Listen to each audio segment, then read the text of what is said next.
Today we're talking about email hooks. If you want your emails to turn complete strangers into paying customers, you have to write better hooks. But here's the thing, I'm not going to give you a list of 25 proven email hook templates because that's not what you need. What you need is to understand the psychology behind those hooks, why they worked, and the exact strategies and tactics that you can implement for your email campaigns. So these are going to be the 6 best ways to improve your email hooks immediately, and if you follow all of them, I guarantee that your open and conversion rates will increase immediately. I know this works because email marketing is all I do. I've generated over $25 million in email sales for our clients, millions of opens, and these are going to be the exact secrets for how we write hooks that generate sales whenever we want to. So the first step is going to be subject line psychology. Most brands either ignore their subject lines or think that they're only meant to get an open. Then they'll try to personalize them with, a name syntax, which syntax stands for like the, variable where people can insert the, name in brackets, and then it's going to pull up someone's property, which is going to be name. And this is how most brands personalize their subject lines, because they think that, the rest doesn't matter. And if you just slap the name into the subject line, they will open the email and your open rates and conversion rates will increase. So again, they'll just, would do the low hanging fruit, which is adding the name syntax. And, like in general, it is a decent way to get an open from someone, because whenever we see our own name, we're kind of intrigued. But, other than that, they're usually following wrong principles, making an extremely long and irrelevant subject line, just to, bait the click essentially. Like using clickbait subject lines is definitely not the best strategy to grow your brand, because again, it can work, but this approach is very short-lived. Plus, if you follow, pretty much the same template for subject lines like dozens of other brands, you're not standing out at all. So when a customer has, the option to choose which email they're going to open, and they see 10 same subject lines, all of them mentioning their name, it's not gonna stand out. Like, including someone's name in the subject line is nothing new. People have been doing it for years now, so the novelty effect is not there. And again, you're kind of blending in with your competitors, which again is not the best way to scale if you really want to grow your brand profitably. So this approach, again, it is very short-lived, and yes, it will get you opens, but it won't get you conversions, or at least not as many as it could, because subject line like that, which is gonna be, purely depending on including someone's name, is not gonna pre-frame them into buying, which I'm also gonna show you how to do later on along with some of the examples. Now let's talk about the preview text strategy, because preview text is a thing that often, many brands overlook. Whenever you talk about getting better open rate or conversions, people mainly talk about subject lines just because this is the primary text that they are seeing whenever someone is opening an email. But preview text is gonna be super important, and there are also multiple creative ways of how you can implement it to actually get more opens and then conversions as well. So I'm also gonna show you how to do it as well.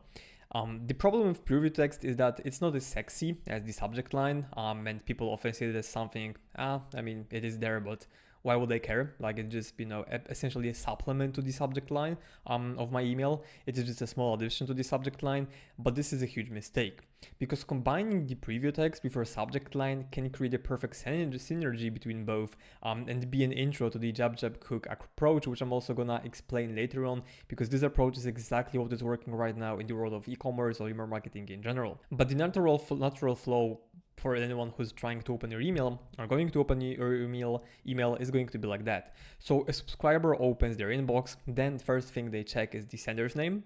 Unlike when people think that the first thing they want to see is subject line, no, the truth is that it's sender's name. Even if you go to your current app for opening the emails, the sender's name is the very top, so this is the first thing they see. Same goes, when you open Gmail, people read from left to right, so they're going to see the sender's name as the first thing. Then they read the subject line and get a rough idea about the email, but then they also read the preview text to get more context, and then they open the email.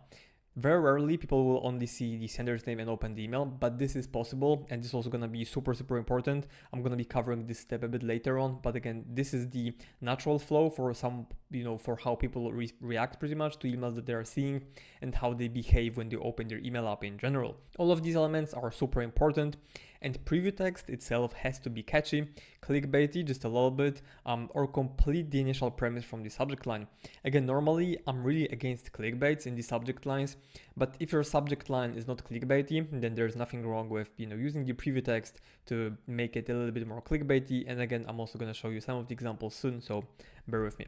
A small tip for you is that sometimes you can leave the preview text empty so it looks a bit different and helps you stand out from the inbox. You can't overdo it though. Like there's gonna be some tips and tricks I'm gonna give you in this video. Again, all of them work and they're working great, but you can't be overdoing them. You can't be leaving empty preview text for every single campaign, because then it's gonna get repetitive, it's gonna get weird, and then it's not gonna be, still breaking the pattern, which is exactly what we want to do with those small tips and tricks and strategies. So in terms of the subject line and preview text best practices, the main one is to try and keep them under 46 characters, and this is for a very, very good reason. So I'm also gonna show you the tool that we're currently using for pretty much writing most of our subject lines and preview text. It's called Email Tool Tester. If you go to this link, it's just gonna bring you to a website which shows you a preview of the subject lines, preview texts, and whatnot. And it's a great tool because you can also check all of them based on the device someone can be using. And again, lots of people are going to be using mobile devices for opening their emails. And I've seen brands that are making super, super long subject lines, which then they're not even fitting fully into the preview in the inbox, which again doesn't make sense. So you just need to type in your sender's name. So for example, Nike, subject line, new shoes dropped. Right, something like that, like very short and catchy, and then maybe in the brackets already sold out or something like that. Like what I mean. Like if you're, for example, dropping a new collection, so dropped just like that, limited time available, right? Something like that, like to add a bit of urgency. Or what you could also do is our best drop yet, right? So there's going to be multiple strategies for preview text, but the main premise is that your subject line should be like a very short introduction to your email, to the content that someone is going to see when they open the email. And again, you don't want to be clickbaity, because if you're going to be clickbaity, then you're going to open the email and get annoyed if it's going to be irrelevant content. So again, I'm also going to be covering it later on, but make sure that your subject lines are relevant and they're actually not clickbaity. Again, there's going to be some examples of these, like for example, this one, perfect one, 41 characters, staying under the 46 limit, or another one with a preview text is, for example, if it would be email from Tesla for 10% off, like their welcome code or whatever, you could make it like that, right? So again, when you take a look at all of that, a person opening their inbox is going to know who's sending the email, what the email is about, and what they can expect, right? So usually, again, like welcome to Tesla, people expect it's going to be a welcome email, but then they're also going to know that 10% of that they were promised is going to be in this email, so they're more encouraged to open that, because there is something in opening this email for them, right? They're going to benefit from doing that. And again, once you write your subject lines, preview text, you can kind of preview them based on the device that customers are using, which again, it is a great tool for you to use to kind of see what your subject lines will look like. Because for example, the longer one like this one might be getting a bit cut off. For example, it won't be cut off on iPhone devices. On iPad it will get cut off. On Google or like Gmail inboxes, it will be cut off a bit, but in my opinion, like in this specific case, it's not a big problem, because if someone reads here's why we're the #1 best-selling air purifier, you know what it says, people are gonna think like, okay, probably they're the best-selling air purifier brand for a reason. But again, if for example the subject line is being cut off like that, you could make it for your reasons to choose this air purifier. And then even if this subject line is being cut off by the devices, then the preview text is adding more context, even if someone is not like perfect, not good in coming up with like what it should say. When they read this, they know that this thing should be saying air purifier, right? So this is again a small tip for you to use this tool, because again, it's really, really good. I'm personally using it for all of our clients, and again, it just works great. Another tip and best practice will be to make sure they complete each other. So something I showed you before, where the subject line is the leading premise of the email, and then the preview text is going to be kind of like supporting the main thought. And what you also want to do is A/B test the best format for your audience, and these are some of the examples for from our A/B testing guide. So some audiences respond better to subject lines with emojis, while the other ones don't respond that well with subject lines with emojis. Usually, for example, when you're a B2B company. Not including the subject line is going to be a bit better because it looks a bit more professional and whatnot. But for example, younger demographic most likely is going to respond a bit better to emojis, right? Then again, another format is gonna be bold statement versus question. So from the example before, here's why we're the #1 best-selling air purifier brand versus question wondering which air purifier brand to choose. Including specific numbers versus no numbers at all. So 4,923 reasons to try our product, or no numbers. So thousands of customers trust this lipstick.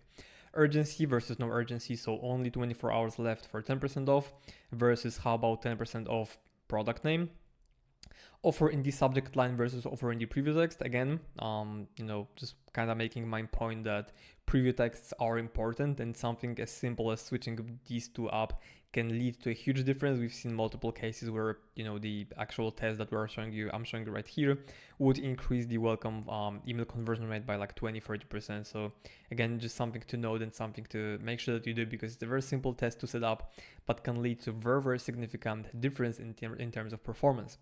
Then what you also want to do is again the famous name personalization. So again, you still want to see if it works better, because you can do like, hey George, your cart wheel left something, or your cart awaits. Again, both of them could be a great example for abandoned cart or checkout flows. Both of them very short to the point, and both of them pretty much create some kind of, whenever someone reads it, they're gonna be curious, like, okay, like what is it? Like if you read an email like, hey, you left something, you're gonna be like, what did I leave, right? Like what is it? But again, just an example with and without the name personalization thing. And then sender's name, which is also going to be covered a bit later. So for example, it could say Amazon, which is just brand's name, versus Jeff from Amazon, so the format name from brand. Again, all of these tests are really valid, and we've been running all of them for all of our clients. I can't tell you which one works great, which one works better for your brand specifically, which one is best, because it really depends on the target audience, on the product you're selling, how you're building your email list, and so on and so on. So the best way to go about it is to kind of test multiple approaches, but when you're approaching the testing, make sure that you have formats that you want to test, rather than kind of doing, spray and pray kind of thing where you're trying to test something, but you don't really know what you're testing, and then it leads to no conclusions, which again is just wasted time and resources. Now let's go to the sender name optimization, because this one is a little bit fun, a little bit tricky, because most brands use their brand name as the sender's name, and this is completely valid because this is the most obvious approach, and this is probably the approach you should be following with all of your emails. I mean, not all of them, but most of them. But there are two other fun use cases for sender's name optimization that are great, and they can help you stand out even more. So the first format is going to be name from brand, or just name. So in this example, it says Alex from Hostage Tape. Instead of saying just Hostage Tape, we're saying Alex from Hostage Tape, or in some cases we also just say Alex, and then if you combine it with a decent subject line, which is for example, I need your help, it kind of creates urgency. Again, in this case, we didn't want to do it just Alex because it would be like very clickbaity, but this gives a bit more context, right? And again, just like a bit fun thing to do, especially when sending emails from the founder, because when you're sending like a design-based email, you don't really want to do this. But this email specifically was a plain text email, so it was signed off as Alex from Hostage Tape, so it made sense to change the sender's name to name from brand, which is gonna be Alex from Hostage Tape in this case. Then the second use case is going to be calling out the problem and combining it with a sender's name. So this is an example from another brand, Activation Products. I think that they've done a great job of trying these things out. Right now they're not doing it so much anymore, but they used to be doing it quite a lot. We've tried it with a few of our clients. The responses were mixed, to be honest. Some of the clients were annoyed, some of them loved it. So again, this is something you need to test, but this is just another kind of fun way to play with the sender's name, where instead of using name or name from brand or even a brand name, you're calling out the specific problem. So in this case, it was signs of aging. It could also be gut health, weight loss, anything else, whether relationship, whatever that might be. You can do a call out, but again, don't overdo it. Whereas with this case, you're pretty much fine, using it pretty much on a weekly basis, using the name or name from brand format.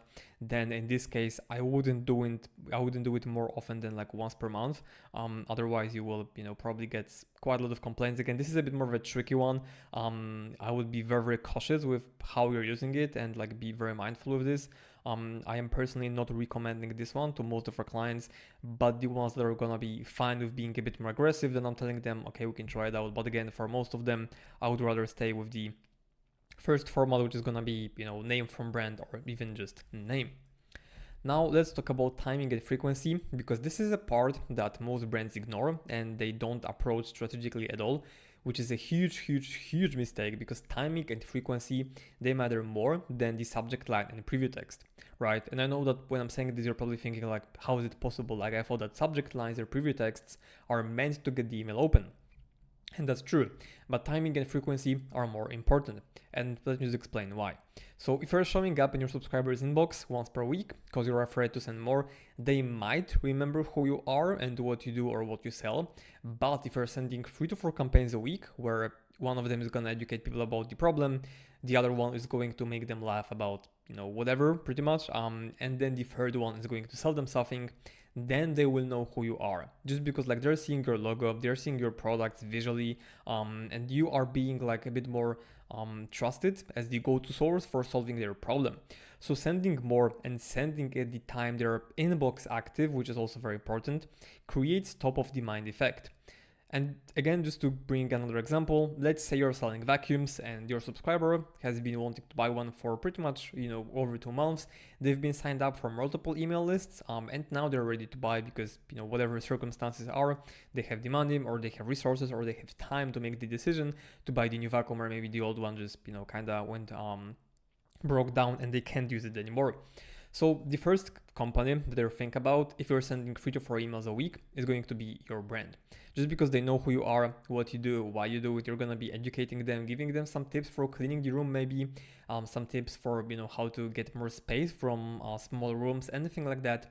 They're going to remember like, hey, this brand is, they had this great blog article about how to do this. They've been also showing me some of the reviews, and I know that the founder, founded the brand because he was struggling with, cleaning his floor while having 3 cats or whatever. So again, this is why you want to be sending 3 to 4 emails a week. Again, not all of them have to be selling. Some of them can be educating, can be entertaining and whatnot, but you really want to be sending frequently at the time they're inbox active, so we're just getting most opens or the highest open rate. And this is going to give you really more in terms of open rates than the subject line itself. Because if someone doesn't know who you are, you can have the best subject line and they're just not going to open an email because they don't know you. But if you're someone who's emailing them 3 to 4 times a week, they like you, they like your content, you can have whatever subject line, even probably like some random stuff, and they will still open an email just because they know that, okay, this brand is sending great emails. So this is why you need to be sending at the right time, at the right frequency, and most importantly, sending right content. Small tip for you is sending 3 to 4 campaigns a week and figuring out the best send time by running a series of A/B tests. So for example, we are mostly using Klaviyo for most of our clients as an email software, and Klaviyo allows you to do 24-hour exploratory send. So we're going to send out a few campaigns, like 2 to 3, to find 2 best performing times, and then we're going to A/B test them directly in a series of tests for like 2 to 3 weeks, just to find out the best send time for this specific account or brand. For a lot of brands, the best send time is gonna be also correlated with peaks in terms of sales for your store. So that's another way like how you can find it. But now let's talk about hook writing psychology, because it may seem like it's hard, but in reality, it's super simple. You can take inspiration from multiple places, like all newspapers are a great way to do it, social media posts, competitors' ads, and so on and so on. But the most important thing that you need to do is make sure that the hook you're writing is relevant to your target audience and speaks to them directly. Instead of trying to personalize it by including their name, which I've already covered before, make it stronger by being straightforward and addressing their problems right away. I've seen brands be desperate and do clickbaity subject lines. They'll do literally anything to get an open from someone. And it will get you an open, but it won't pre-frame the customer, and it will also damage your brand's reputation, which long term is going to hurt you more than even not getting this one open from this one subscriber. So this will do the exact opposite. If you're being clickbaity, it will annoy the customers and the email won't be relevant at all, which will annoy them even more. So you need to remember that whenever writing these hooks, you want to be relevant, you want to be truthful. So like whenever writing about something, it has to be related to the email they're about to open. And relevancy is probably the most important thing, because if your subject line speaks to them directly using their language, talking about their problems and calling them out, then they will open the email. And also you need to follow the jab hook approach, which is currently working great for all of our clients. And you might have heard about it somewhere. That's because Gary Vee was talking about similar strategy. I believe he just had a bit more jabs before he had the hook. In his case, it was right hook. But still, this approach still works. So we're kind of taking it and implementing it for email marketing specifically. And this is very, very simple. So the first job is to get them, so subscribers, to read the subject line and preview text, right? So technically it's about them seeing the, you having good deliverability, so getting emails into the inbox, but then also seeing your sender's name. After they do this, they're going to see your subject line and preview text. The second job is going to be to get them to open the email. So once they've, you have delivered your email into the inbox, not into the spam folder, they have seen your sender's name, they have read the subject line and preview text, then they're opening the email. And then hook is the last thing left to do, which is gonna be getting your subscribers to click the email. The last element, hook, will be done using your above default section inside of your email. So it's usually gonna be your logo, header, subheader, and the call to action. All these three elements should create curiosity and more context and make readers interested enough to make them click and let the product page do the selling. In a lot of cases, you can kind of do pre-selling inside of your email with the subject line, preview text, and all of your above default section. But in general, the good rule of thumb is to get people to, complete one action per time pretty much. So you don't want them to open click buy right away. You want to lead them from A to Z. So first of all, you want to, do they recognize my brand name? Am I sending enough emails? Am I having good deliverability? Do they know who I am? Then you want to encourage them to open the email with a subject line preview text. So in this case, it creates a bit of curiosity. So paydays not here yet, where payday is not referring to a payday sale, which made sense because at the time it was the end of the month. So payday is not here, but this 50% off deal is. And then the preview text, 2 essentials, have the price, 0 time to waste. Again, super to the point, like no fluff. We don't want to do it straight to the point. And then people, after reading this, they know what the email is about. Like if you look at this, they know that, okay, it's not a payday sale, but we're getting 50% off 2 products, which is gonna be a decent deal because 50% off is, fairly sizable discount. And then this is the above default section. So the first job was them seeing the brand's name. We're sending 3 to 4 campaigns a week. We're landing in the inbox, so they are seeing that and they know, okay, what this brand is sending. Another job is gonna be the subject line with a preview text, so talking about 50% off, and then hook is going to be this part. So 2 essentials, 1 deal, and it's moving fast. Don't sleep on 50% off. Grab the deal and also showing visually the product, which is gonna be another very, very important thing. But this is exactly how you get lots of clicks and also pre-frame customers using your subject line, preview text, and then above default section, which is gonna be super, super important because your time is also limited. Like just like with social media, people are scrolling their inboxes. They don't have time to read your long emails. So they just very quickly open the email, see what it is about. And if you don't have optimized above default section, so they open an email and there's nothing there, no copy, no header, no call to action, they'll probably leave. Like there's very, very small chance that they're gonna scroll all the way to the bottom to actually see what the email is about. The main promise or the main idea behind the optimized above default section is to have the header, subheader, and call to action, all of them ready for people to see and without your subscribers needing to scroll down to see what the email is about. If you do all of this, then you'll have higher open rates, click rates, and ultimately conversion rates as well. And that's everything I have on writing email hooks that actually work. There is a lot here, but if you take any of these lessons and implement them for your brand and for your emails, I'm pretty sure you'll see a growth in terms of the open rates and conversion rates within the first 30 days. So thank you for watching, and I really hope you got value from this video. And by the way, if you're interested in working with us to help you build your backend email systems and scale for email campaigns, automations, and growing your email list efficiently, and where the whole process drives between 20 to 40% of your revenue, then click the first link in the description. You'll chat with me and I'll see you there. But other than that, thanks for watching. Go watch my other videos on email marketing and I'll see you in the next one. Cheers.